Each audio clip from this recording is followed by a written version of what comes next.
Sunod-sunod po ang lindol ngayon at talagang hindi natin maiiwasang matakot para sa ating kaligtasan. Dahil nga, hindi natin alam kung kailan mangyayari lindol at sakuna, mahalaga na handa tayo at ang maging ang ating mga pamilya. Tama ka dyan, Profi. Sabi nga nila, preparedness saves lives. Kaya naman makakasama natin si Sir Leo Ebajo, ang manager ng Emergency Response Unit and Safety and Security ng Philippine Red Cross o PRC para tulungan tayo maging handa. Magandang umaga po, Sir Leo. Ay, good morning po. Good morning po sa Rise and Shine and sa lahat ng nanonood po. Welcome sa Rise and Shine Pilipinas. Sir, sa pananaw po ng Philippine Red Cross, gaano po kahanda ang mga Filipino pagdating sa mga sakuna tulad ng lindol? Sa ginagawa naman po ng ating gobyerno, halos every year po meron tayong tinatawag na earthquake drill. Okay. Especially po dito sa Metro Manila, sa palagay po namin, handa naman. Pero iba po yung actual na ang importante po yung lagi rin na tayong kondisyon. Kung mababalitaan nyo, yung mga nagdaang mga earthquake natin ngayon, pati yung mga bata na nagkakaroon sila ng fear, yung trauma.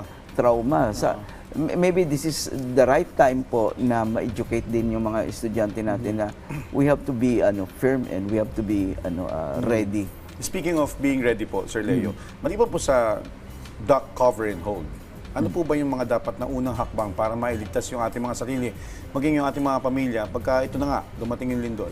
Number one po, huwag kayong magpanik.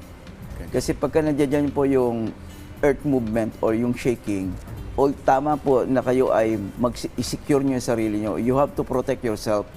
Tama rin pong gawin ninyo yung duck, cover, and hold. But if ever wala ka namang mahahawakan at wala kang maidadak, wala kang lugar na tataguan, so you have to be observant sa surrounding mo. Ano ba yung pwede kang mag-cover o pwede kang mag-secure? Like for example, yung mga column ng mga structure.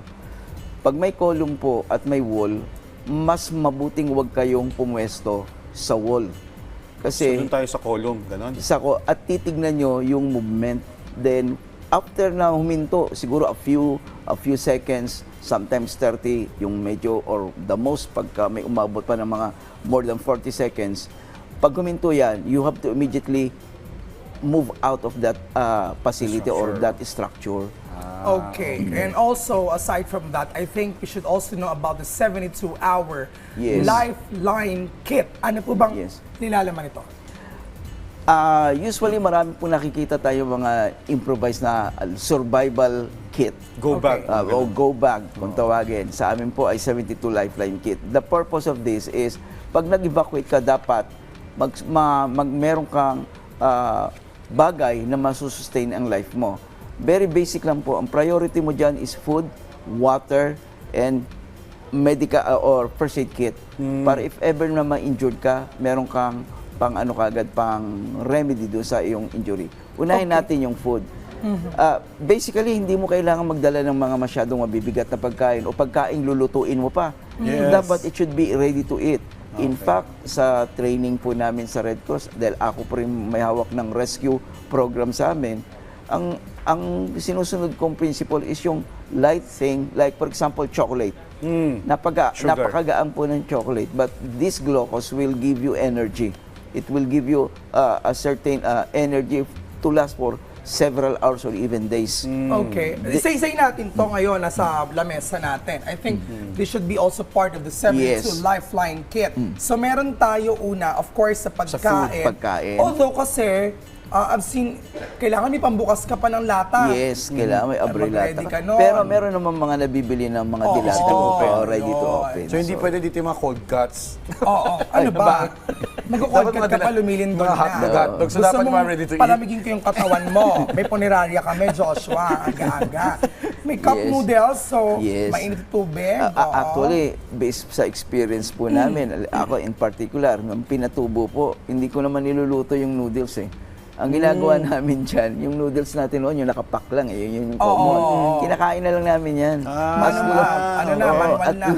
As long na mag-survive po Okay, kayo. may biscuit. So yung mga pagkain na pwede nyo i-store, may mineral water tayo, may tubig, tatlo at least. Yes. Meron tayo mga towel, may sabon tayo.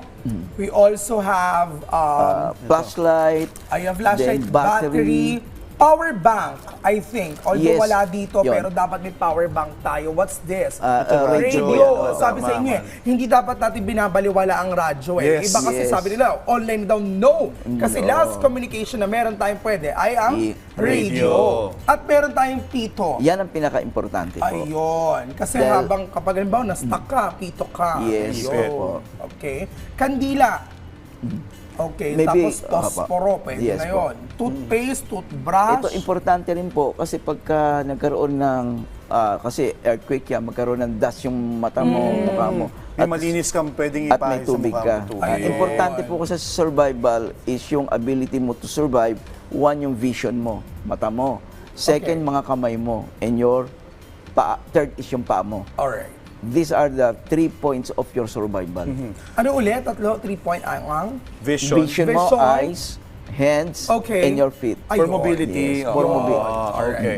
So, may maliban po dito, may mga hindi pa Meron pa po, naisamang like mga- for example, no, kung ikaw ay nagtitake ng medication, Ayun, maintenance okay. may medicines. maintenance medicine ka, dapat meron ka nang naka-stock dyan, naka-sealed siya. In even yung mga important documents ninyo, dapat nasa bag na rin yun. Ayun. Like for kasi pagdating ng panahon, baka mahirapan ka mag-claim of something. So, importanteng meron kang ganung mga gamit. Sa first aid po, ano po yung pinakamahalaga na meron dapat? Ang pinaka-importante po kasi ang mangyayari sa isang lindol, dalawang common na injury, wound at fracture. Okay. Wound and So, fracture. yung fracture po, kung mga arm yan, hindi kayo mamamatay niyan. Huwag lang po ang cervical at saka yung spine na Okay. hindi na kayo makakagalaw. Pero usually naman, ang mga injury niyan sa mga arm and leg. Okay, kasi Importante, pinoprotection meron po natin sa tayong katawan. bandage at saka ito yan po. Okay.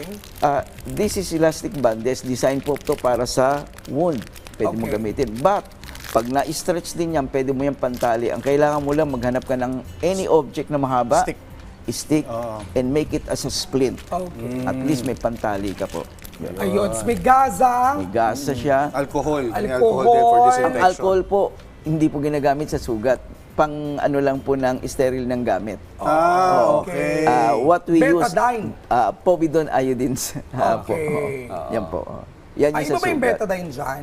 Hindi, brand The yan eh. brand po yun. Ganon. Ay, sorry po, sorry. Hindi ko alam. Kasi ganun, di ba? Minsan, pabili Yes. nga po ng gatong brand, pero toothpaste talaga yun. So, hindi pala dapat ina-applyan ng alcohol direkta yung... Ay, hindi po. Sugat. Oo. Lalo lang ma-irritate po yung sugat. Ano to? Okay. Yan po ay tweezer para Tweezers. kung may kukunin ka na object. Akala ko habang nilindo, magtsatsanig ka. Hindi Wag, po. wag ganon. Mali. Mali yun. Mali. May face mask. Yes Ayan. po. Triangular bandage at merong Gloves. gloves. Gloves po. Yan. Okay. Ay, ready naman. Saan po pwede makita itong Pero mga lang ang ganitong problema. Ang bili. Meron sa online din po namin o sa website po namin, Okay. makikita nyo rin even yung mga sample po niyan. Okay. Yung hindi naman kailangan na kopyahin nyo lahat yung sa Red Cross.